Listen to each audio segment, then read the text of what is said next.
Folks, welcome to this September 2021 virtual brunch for the Student Success Analytics Community Group. I'm Andy Miller, and for the next few weeks, will remain the chair of the group. But if we go to the next slide, I'm going to introduce it to the other members, and then we'll kind of dive into what's happening. And I'm actually kind of all out of sorts right now. I jumped ahead of myself. So let's go to the agenda, and then I'll introduce everyone. So the agenda for today. We have the welcome and introductions, and then we're going to spend about a half hour, 40 minutes going over this primary discussion topic of what are you seeing in your data, specifically in this era since and perhaps during COVID. How is that impacting things like enrollment, student success, and other elements of our roles interacting with data on campus. We have a Jamboard activity, which is pretty cool. A nice way to continue to drive engagement, not just verbally, but then also giving people a chance to collect their thoughts in an environment which we'll then be able to share with others. So those of you who aren't able to attend would be able to kind of pick up on the activity, learn from each other. Part of what I've loved about this group in particular, and the way that EDUCAUSE has tried to develop these communities of practice, and this one happens to be on such a salient topic, and my own biases, I guess, front and center here. I've seen data as an incredibly integral piece of this transition and the way that education has had to adapt over the past year and a half or 2 years. And so I think there's no better time for us, those of us in this room, to be doing what we do, to have this skill set, to bring such value to each campus. So all of that aside, we're going to be talking about that in a lot greater detail, some more pointed discussion questions, and part of that with the Jamboard activity. And then we'll close it up in the last 15 minutes or so, right around 12:45 for those of you on US Central Standard Time, so our daylight time still. So can you go to the next slide, please? There we go. So here's the chair introduction. For the next month, at the end of October, we will be transitioning. At that point, Mitchell Culver will be taking over as chair of the Student Success Analytics Community Group. I will transition to the outgoing chair, and Deb will be transitioning off the steering committee for at least a year, but then welcome to at least be nominated, self-nominate for joining the community group steering committee again after 1 year. So I want to give Deb a huge thank you for all that she's done over the past few years, mentoring me, helping kind of keep me organized, and a lot of the things that go into running this group. So she's been a huge asset, and want to wish her the best and look forward to her continued engagement, even if it's not in this capacity. Can you go to the next slide, please? Okay, beyond that, we have Simon Mahayevsky, Maureen Guarcello, Shariar Panahi, Jason Nicholas, and we're going to talk about each of their roles coming up in a minute, but just special shout out to Jason for coordinating this brunch and the others for the past over the past year. And then next slide, please. We also have Linda Fang, Carly Foster, Marcia Ham, and then our ad hoc member is Kathy Pelletier. She is our EDUCAUSE liaison, and so it's been a huge asset for us. Just, I think, bringing that structure, being able to leverage and utilize all the resources that EDUCAUSE has to really help make this group a valuable resource for each of us as practitioners in this field. So thank you to all of you on our steering committee. And we do have one opening coming up as we make that transition at the annual meeting. So if you are interested in serving, feel free to email me. I will put my email address into the chat here. Or any of the other members, or if there's somebody that you can think of who you would like to nominate, who you think would be a good fit for this role, please don't hesitate to reach out to any of us either. Next slide, please. There we go. And then even if you want to get involved beyond the virtual brunch, maybe not serving on the committee, but if there are other ways to get involved, here are 3 examples. One is to actually formally join the community group. You'll be included on the listserv, any updates that come, being able to follow us and join us on the Slack channel. Linda and others put a lot of good articles. Oftentimes there are questions or kind of hot topics that we'll put out there. So giving people an opportunity to engage and again, continue to learn from each other and with each other. And then super exciting, and you can even see the fancy little new tag up there, is that EDUCAUSE Connect is our new resource hub, a place for us to bring together relevant articles, webinars, blog posts, all sorts of resources for us to access that you all can utilize. And so really a great opportunity to continue to share information. Excuse me, next slide, please. There we go. So on that steering committee, there are several different roles, and each of those, the members that we have. So our webinar series, the virtual brunches for this past year has been Jason. And so that's a really, again, I think probably our most visible domain that we have. And so each person has a set of responsibilities. We have all of this mapped out. So it really isn't too heavy of a lift, but we try to keep it organized, giving people the opportunity to share their share their time and talents in different ways. So that's one way. Simon in particular has helped with the survey, helping drive membership.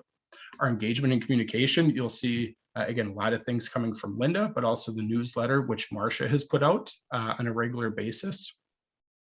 The resource hub, Maureen and actually the group, we were just talking about this before. So this is going to be a really great opportunity, again, to continue to bolster those resources for this community group. The relevance committee. So this is one right now that Carly is heading up and giving us, again, trying to make this not just a US centric community group. We want to really leverage all the wealth of knowledge that we have from our colleagues over in Europe, those in Australia. Analytics permeates every facet of education, and that is not just restricted to these few time zones right here. It is a global trend, and so one that I think there's a lot of opportunity. So excited to make sure that this group in particular stays on the leading edge of incorporating data into all that we do to help students be successful. And then Shahryar is leading the research domain, and we have a really cool initiative going on right now to actually design a framework around student success analytics. As awesome as the term as that is, it's also rather ambiguous. And so depending on who you ask, student success analytics means a lot of different things. And so he's created a team of actually some of you on this call to help really define a framework for what that means, and being able to use that as really a foundation for future research. So lots of cool things happening. I've been excited to be a part of it and excited for the next year. Next slide, please. There we go. And so with that, I'm going to pass it over to Jason to kick off the discussion. Thanks, Andy. Thanks for setting us up. I really, these questions that we have in the slide deck and that were part of that promotional material are just meant to kind of get everybody thinking. These virtual brunches really are meant to give us a chance to just openly discuss what might be on your mind, questions that you might have for colleagues. If you want to spend time on any of these topics, we can.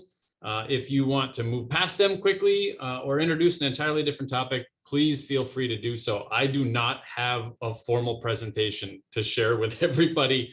I have some thoughts to kind of kick things off and get the discussion going. But really, I'm relying on everybody who's joined us here to be able to jump in and kind of engage with the topic or not and move us in a different direction.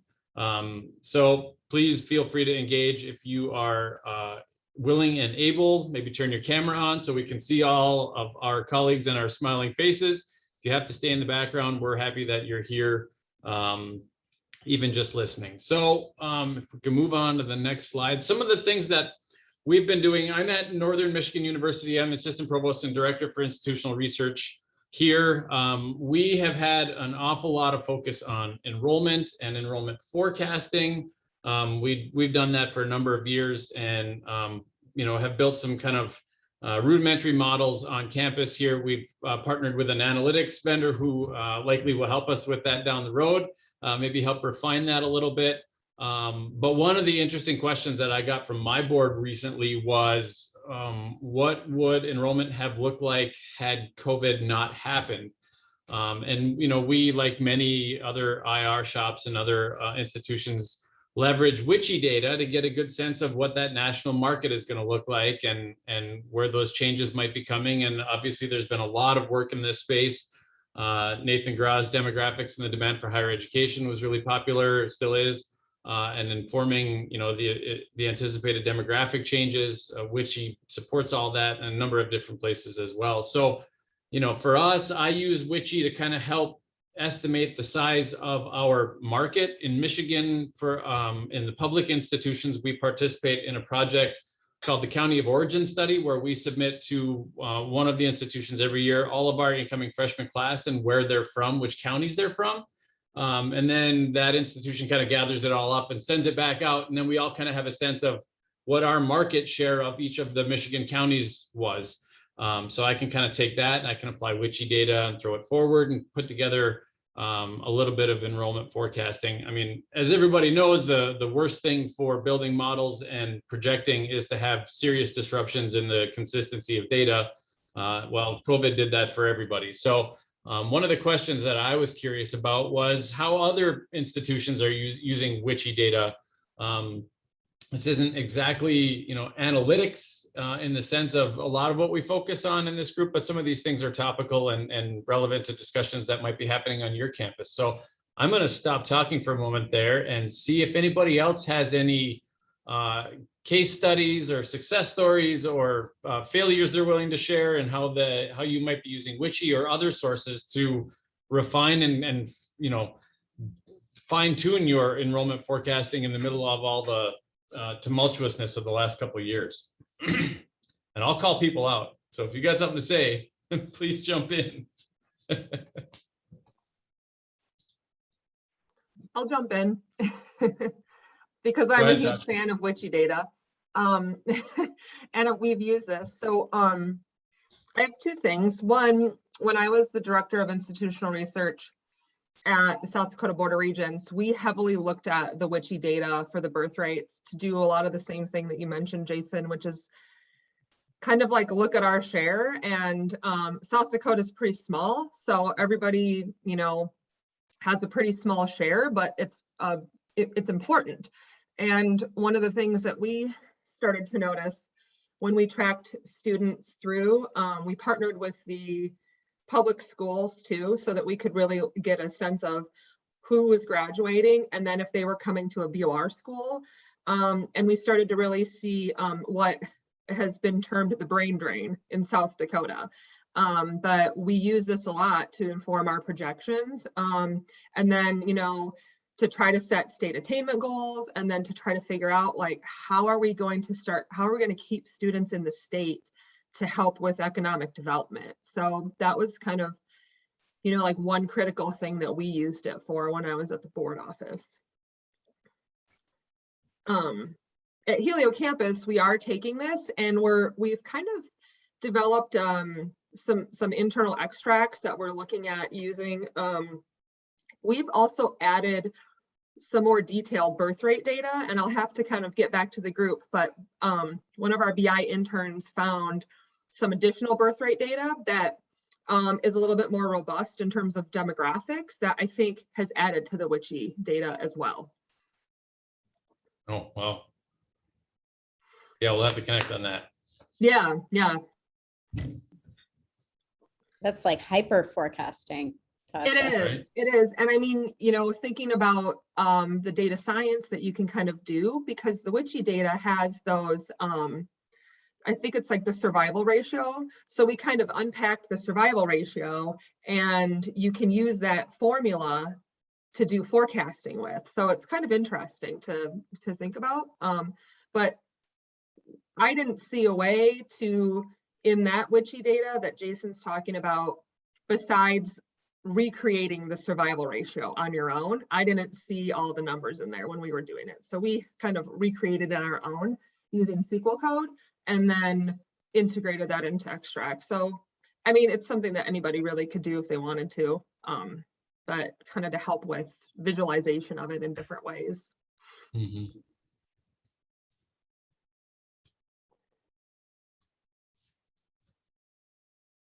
All right, Mike Tamata, I see you put a big comment in here. If you want to jump in and just say it out loud, we can do that too. Or I can read it to the group if that doesn't work for you.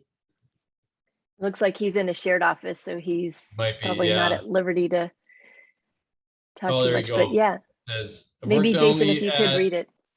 Yep, I've worked only at small private colleges, and we found that the national and even state level data did not correlate with student demand, applications, and enrollment. Economic recessions typically helped our enrollments because the public universities in California would have to impose double-digit tuition and fee increases and restrict their enrollments, making a private college relatively more attractive. Okay, thank you for that, Mike. Any other thoughts, others who might be using WICHE data in a different way, or is this something that's a go-to at your institution? Is it a common part of the conversation?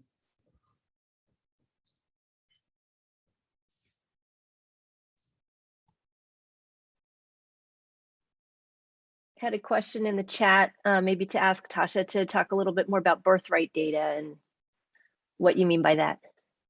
As you just I know, popped something I'm in so your mouth. sorry. Yeah. So I'm gonna have to ping our BI resource that found the additional birth rate data, but we wanted to kind of unpack what WICHE had a little bit more to look at the diversity of the births. And so she found a data set that goes back even farther than what WICHE has. So I think that's kind of where we went with it. But I think, you know, looking at the birth rates, you can really make some interesting projections far ahead in terms of that diversity. And I think that was one of the other interesting things that has come out of the WICHE data is showing the shift in the minority breakouts and how that kind of plays out with different institutions as they set goals for you know, the diversity, equity, and inclusion offices or efforts or what have you. Awesome. Yeah, I also was thinking when you said birth rate, I think some may have heard it as birthright. So I'm sorry. Yes, birth rate. okay. South Dakota accent.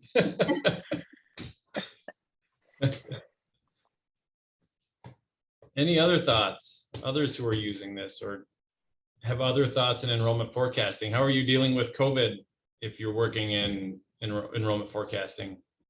Are you adding different factors or variables to account for it? What are you seeing?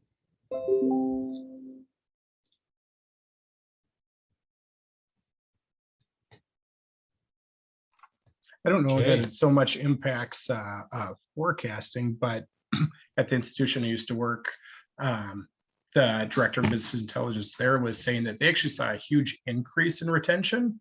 And really, he thinks that was twofold. One, I think people realized what it means to attend college, like a residential campus, for those students realizing how nice it was to not,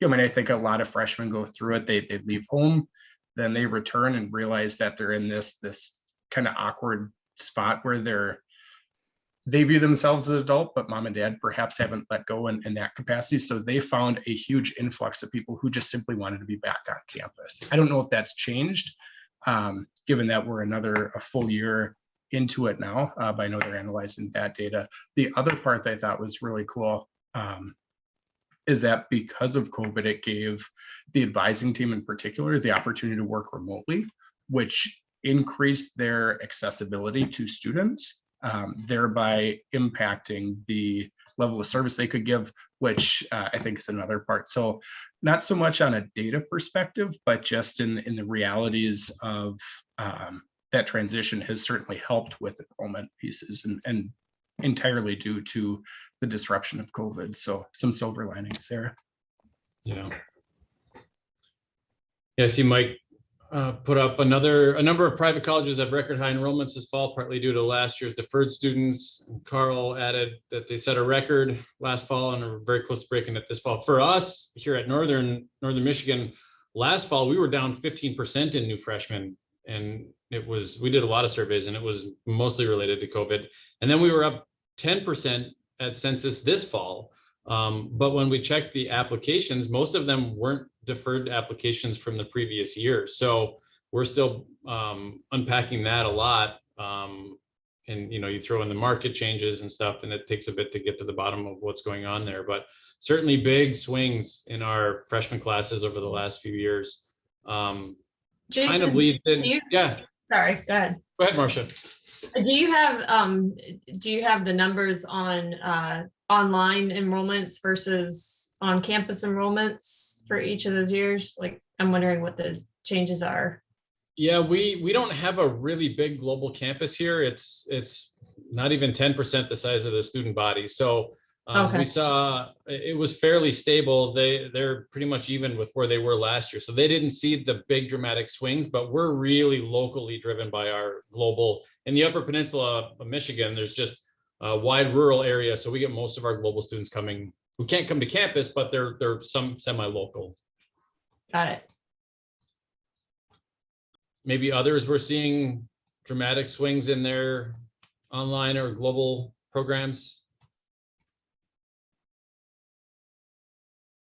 Mike says another reason for the high enrollment is many of the admissions offices were expecting low yields, but their yields were good.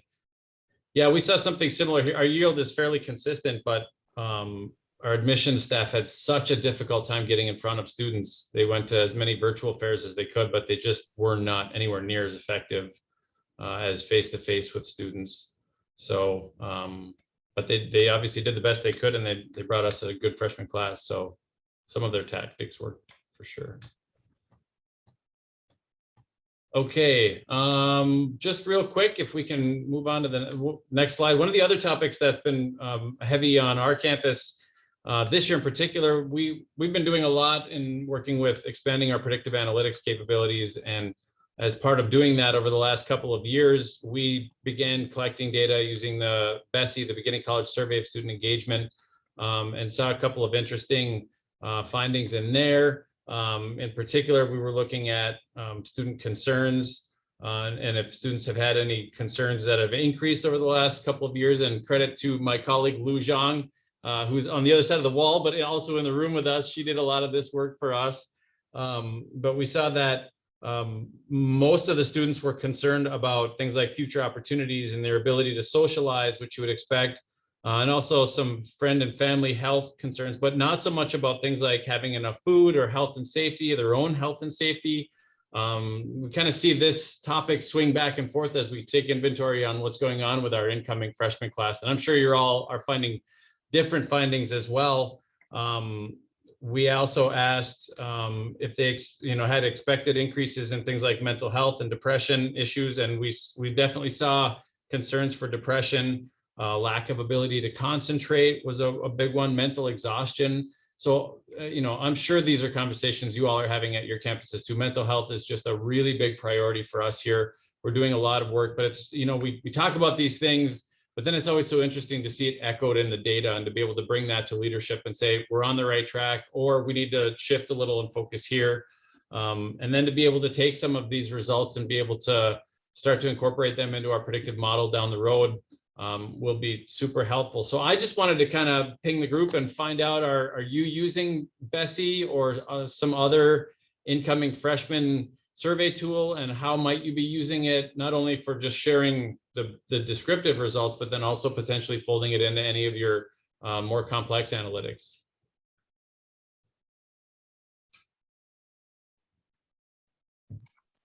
I've worked with a couple schools recently who are really trying to incorporate Bessie into our data warehouse and using that to identify students specifically. And really the big data point that they're looking at is the expect to graduate measure. And so being able to bring that piece in so that they can then incorporate that along with a bunch of other metrics for identifying and then intervening with student risk. That's about the extent of it so far, though. Thanks, Andy. I'll jump in. My name is Virginia Lacefield. I work at the University of Kentucky in our Institutional Research, Analytics, and Decision Support Department. And I'm the primary administrator for our first year student survey, which we run multiple times during the year and includes all of our first year, first time freshmen and any new incoming transfer students. So it's really students who are in their first year at the university. We do participate in NESI and FESI. We don't participate in, I guess it's Bessie. But we ask a number of questions on our first year student survey about things like sense of belonging, financial situation, concerns about academics, student support from family members. Do they have friends on campus? You know, what are their expectations for the fall semester? Are there any concerns that they have? And we've designed our first year, we call it a questionnaire because we seek a response from 100% of the students. So we have a whole campaign to get every incoming student to respond, and our response rate for this year was about 92.5%. And the purpose of the survey is to enhance the existing predictive models that we have for student success that revolve around things like test scores, GPA, socioeconomic status, you know, all of those normal objective data points that we all collect about our students when they're coming in. And so these are sort of subjective self-report questions that enhance the efficacy of those predictive models basically during the first semester. And we go through and we have an automated process where we flag the students' responses to identify areas of concern. So if they respond in a certain way that indicates an academic concern or a financial risk or, you know, an engagement risk or support risk, something like that, mental health and wellness risk. And then we use those flags to direct the student to appropriate student support services. And in some cases, that may be that the support service reaches out to the student and says, hey, we heard that you responded like this on the first year questionnaire. We would like to offer you some support. In other cases, we send information to the student and say, hey, because you responded like this, we wanted you to have this information in case you want to follow up and take the next step. So that's what we're doing at UK, and we're in our, I want to say maybe 4th or 5th year running this type of survey, and our feedback gets stronger every year. So would love to collaborate, by the way, with if anybody else is doing like a lot of first year student surveying or anything. I would love to talk offline as well about your process and swap ideas. Wonderful. Thank Yeah, you. there's Virginia. a note in the chat here asking you, Virginia, to see if you could share the questionnaire, and also if you could say a little bit more about how you distribute it a couple times a year. Yeah, I would be happy to share the questionnaire. We have 3 versions of it. So we have a version that runs in the month before school starts. We target the period between when the students have arrived and have done their on-campus orientation and when they're going to come back and move into campus. So we look at that month as they've been here, they've met people, it's starting to become very real that they are about to go to college. And so now they're thinking about like, oh, you know, am I going to be happy with my residence hall? Can I find my classes? What are these challenges that I'm going to have? So we try to get them in that that fresh period. And we usually get 80 to 85 of our responses before the first day of school starts. So these are very early intervention targets. And then we run another version of it in sort of the November, December timeframe, which we leave open over winter break. We run a version of it to students who are starting in January, which is almost identical to the fall start students, which covers summer and fall start students. And then we run another one in the April, May timeframe. So the December and the April ones are sort of a look back, like, how did your first semester go? What differed from your expectations? How was the reality? Okay, now that you've been here first semester, what are you concerned about for the spring? You know, has anything changed for you? Do you need different support? Are you doing better? Are you doing worse? And then the same thing in April, a look back at your first year or first semester if you were a January start student. And then, you know, how are you feeling now after you've been here a year? What are your concerns about your sophomore year? So, and some of the points we can look at longitudinally, there's a lot of similarities between the 3 time points. So there's some things like sense of belonging where we can track a student over 3 time points at the university. And then there are other things that are specific to that time point that are only asked once. I'm going to unmute Virginia. I'm so interested in this. Besides targeting individual students, what changes have been made more institutionally, more broadly, based on patterns maybe in student responses?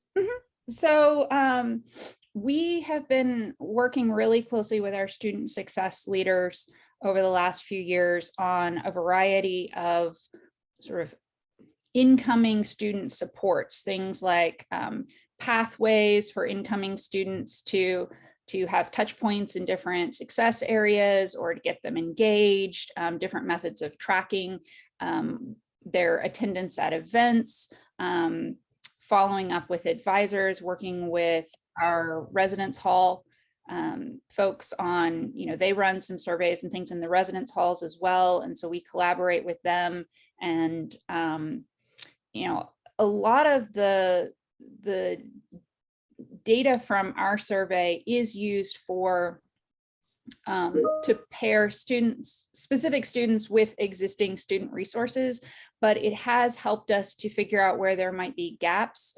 And we've gotten communication from students about, you know, there are so many student support services, I have to go here, I have to go there, or, you know, the burden is on me to reach out. I really wish somebody would reach back to me.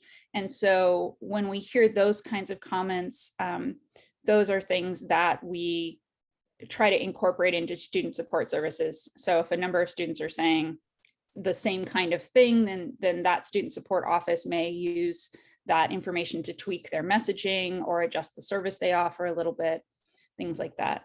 And we have a retention meeting, we call it, that every Friday morning for about an hour, hour and a half. And we have about 60 or 70 people from across campus who come to this meeting from all sorts of different student support areas, institutional research, advising, residential life, all of that. And so during the time periods when we're running this survey and sharing this data, it gets shared with all of those people at that meeting so that we can have discussions about it.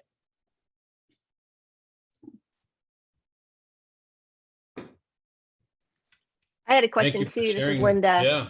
Yeah, go ahead, Linda. Yeah, this is fascinating. So yeah, Linda Fang here with Unicon.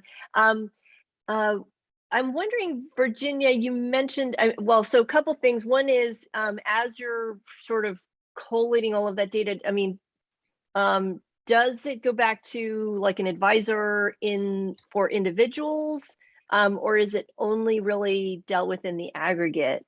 No, the data is primarily designed to be used individually. So what tends to happen is, let's say a student is flagged for academic concern. And this might be a student who on paper looks excellent. The student had a 4.0 in high school, took AP classes, you know, did really, really well. So they wouldn't otherwise be flagged as an academic risk or a GPA risk. But for whatever reason, that student is feeling really unsure about their ability to succeed at the college level. For whatever reason, they have some concern. And so we have connections to the advising network. We have an advising hub. We send information into the advising hub. So, and at that point, an advisor may not get the students' answers to each specific question, but they would get information that Jane Doe, your advisee, has expressed a concern, or, and there are different entry points. So a student might be seeking tutoring, a student, may have communicated that they need help in different ways beyond just the first year student survey. So in the advising hub, the advisor may have some information that says, this student has some concerns about academic success, and then the advisor could have a conversation with them about tutoring services.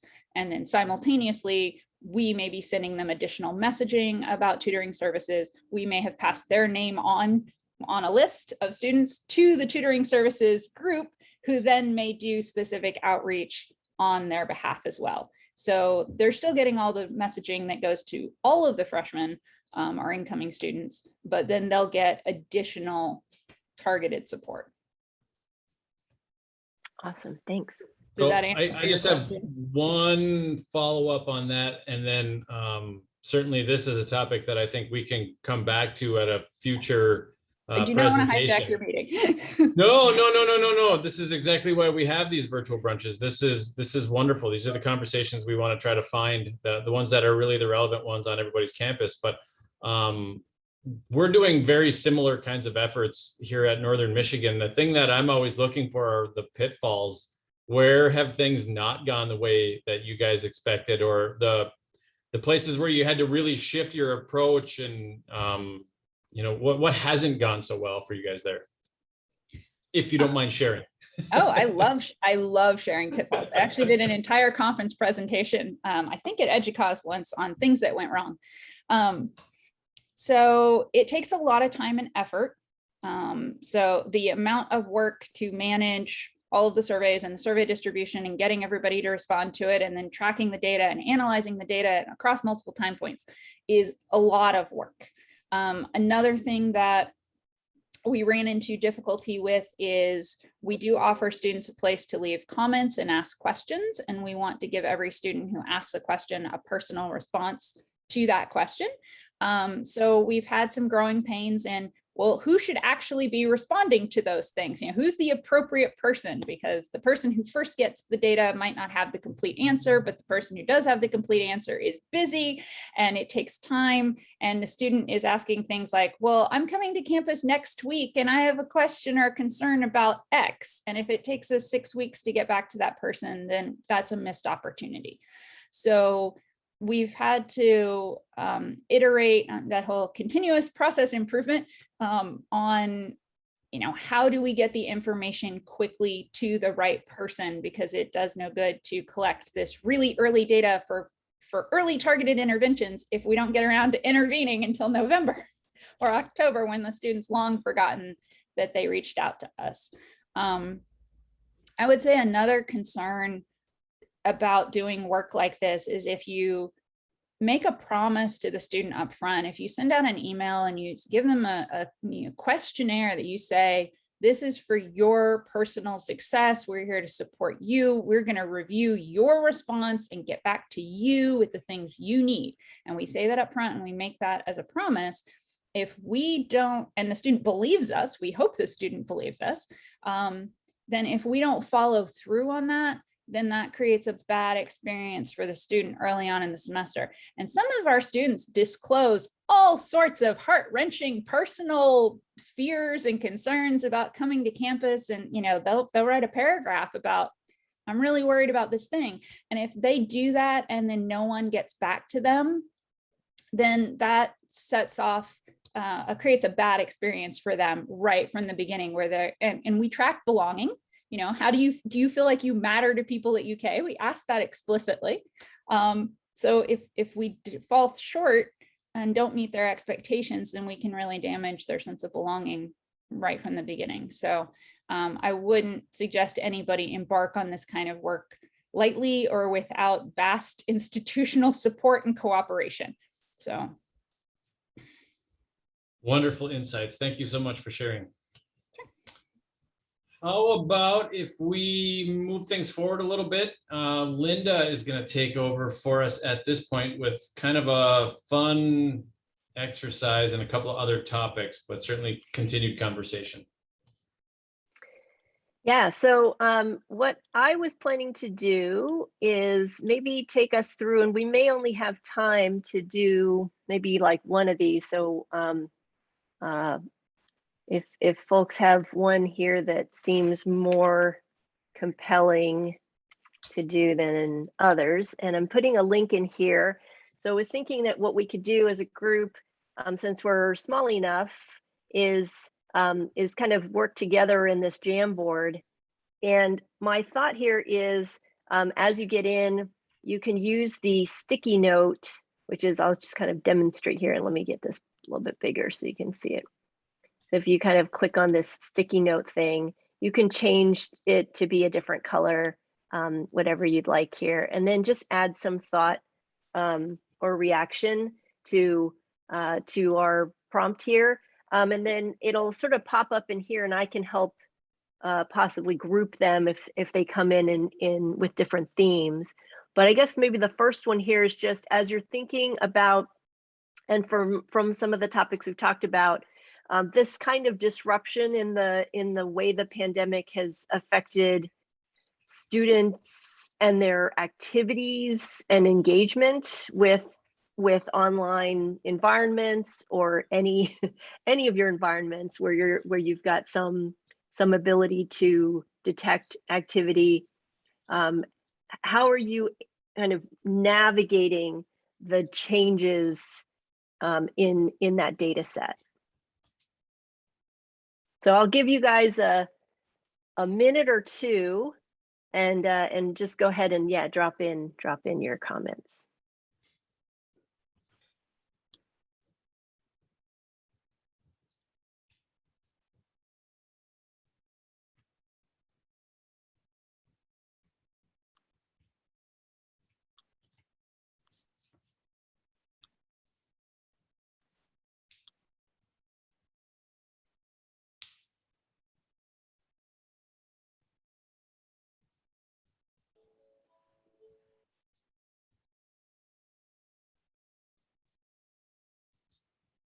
So it looks like some comments about the LMS, comments about grading, course modality and delivery,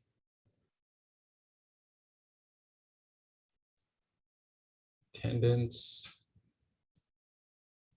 surveying,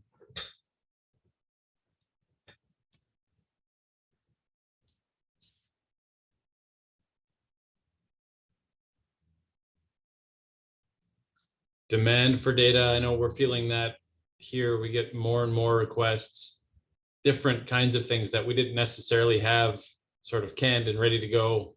I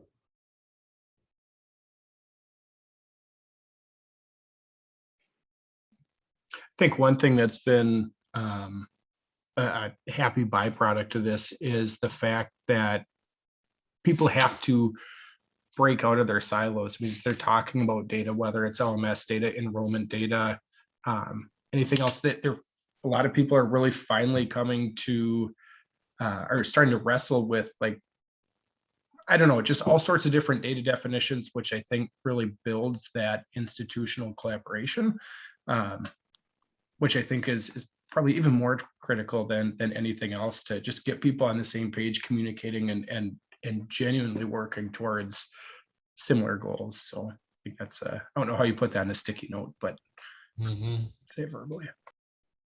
Yeah, and what I'm seeing kind of is that there's a kind of grouping here around sort of how to better source and maybe organize the data that you have, but whether that be that there was either a change in the use of the data, and so therefore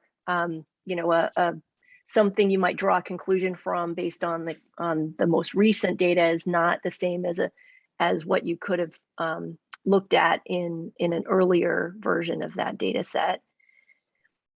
And then maybe there's some, it looks like there's some here about kind of the freshness of data. I think I saw something in here about shelf life. I think that is an interesting one because kind of as we were saying,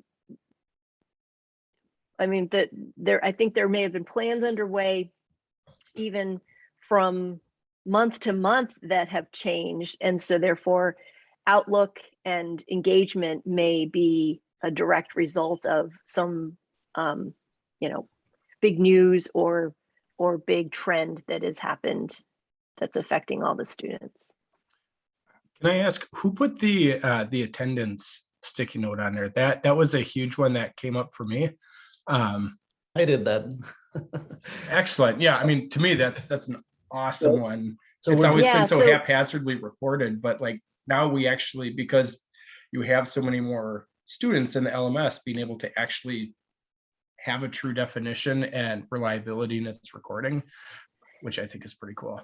So Yeah, so that one's a good one. Maybe Simon, do you want to say a little bit more about that? yeah, so as most institutions, we've ran into the tracing problem early on, and so the decision was made to have seating charts. And then the seating charts were going to be maintained by instructors. And so this was a terrible idea. Everybody knew that.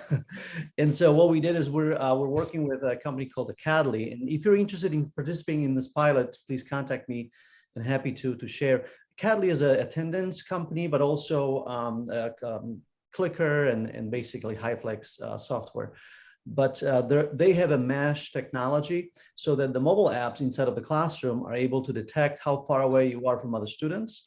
And therefore, if you have pod style seating, the data that's tracked allows us to not waste any instructional time. You simply say, I'm present in the class, and we know how close you were to the other students.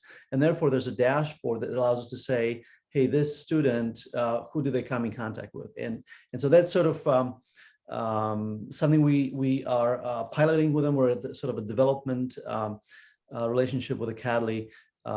Earlier this year, we helped them to tie in their system to LMSs via LTI tools. They're really hardworking folks and a really nice startup. If you don't mind, Simon, put your contact info in the chat and also the name of that company. That'd be awesome. Yeah. Anyone else who is facing something similar to this?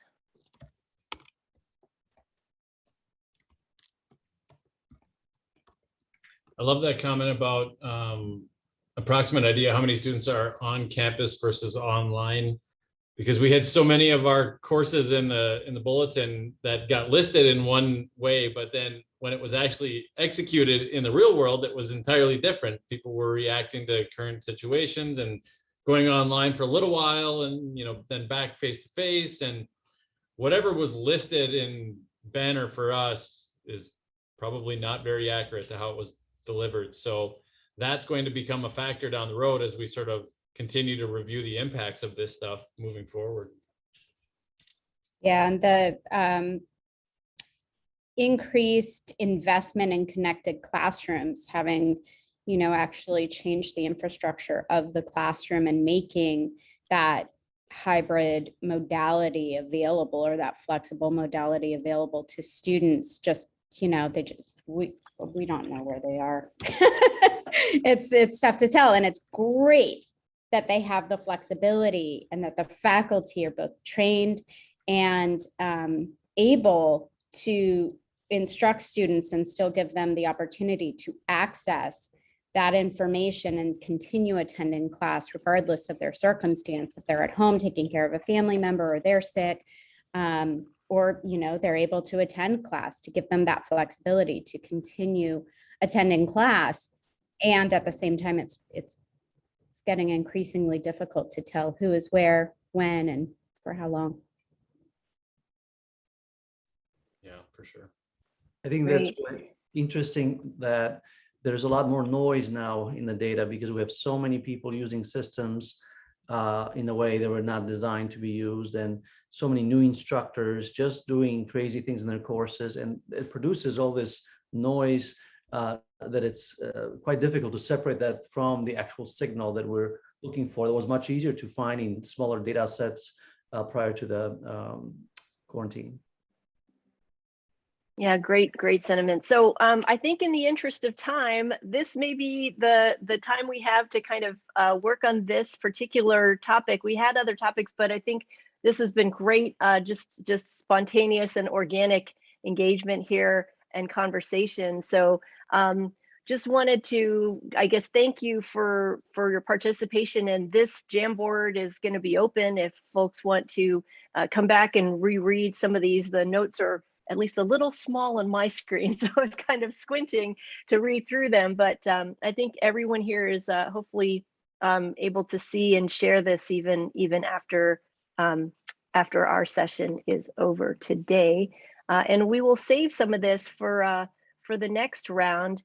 And so for now, I will get us into kind of back into our closing slide here, which is just to remind you again that that we have this new EDUCAUSE Connect group, and the link to that, if you has everyone here tried it out? It's very recent, and some of us I think are kind of in a early pilot group. You may notice that one of the biggest impacts is that the distribution list that we used to use no longer works. So once you figure out, oh, I'm either not getting emails, or if I tried to actually look for those emails, they're not going to be coming anymore. Instead, we are being kind of redirected into this community site. So the nice thing about the community site is that you can start discussion threads. When we're going to be working on building out that library of resources. So Maureen and I we're just working on that yesterday, and we have some. We'll be posting things like these recordings out there, and we're going to try to also solicit some input on having you all share resources as well. So we're sort of getting started here. So at first you may not see much, but we're hoping to keep it going and just make sure to feed our thoughts back to EDUCAUSE so that they can help us make the community site work better for us. Out of curiosity, I've been a member of the Slack community for a while, and now we have this new EDUCAUSE Connect community. So how are you planning on using the two different platforms? Are you going to be dual posting, or will they have different purposes? That's a great question. I mean, I feel like the Slack has been nice for spontaneous, and we can at least get, I guess, like easier reactions in there. And it used to be that we were using the D list for more like announcements, and then Slack was more for discussions. Now that we have this thing in the middle, yeah, I'm not sure whether discussions might be more like a little bit more formal, where we can kind of keep track of what everyone wants to do with a particular topic. And also if we want to keep track of resources there, versus we can still have Slack, I think, for more informal discussion. But I'm open to hearing what others think as well. And we'll definitely kind of try to communicate that out to help people figure out what's the right venue to post something. And at the moment, we are cross-posting in as many places as we can, just to get the word out. So for example, we used to send our newsletter out, Marcia, and so now I'm like, oh, where's that going to go? We'll have to figure out. I was just thinking, I'm like, if that doesn't work, this upcoming newsletter, like, Exactly. So that's it for us. And I, again, hope that this was a fun session for all of you, and wish you all a great rest of your day, and a great weekend. And hopefully we'll see some of you at EDUCAUSE. We will be conducting a community group session at EDUCAUSE. And also we're planning to host maybe like a little happy hour, because our EDUCAUSE community session is late in the day on Thursday. So we're thinking that Thursday evening we may have a little happy hour get together for those who are there. So we do hope that if you're there, we'll send out more information about how to meet up with us. Thanks, Linda. Thanks, everyone. Have a wonderful afternoon. Thank you, everybody. Thanks, soon. guys. Thanks. Thanks.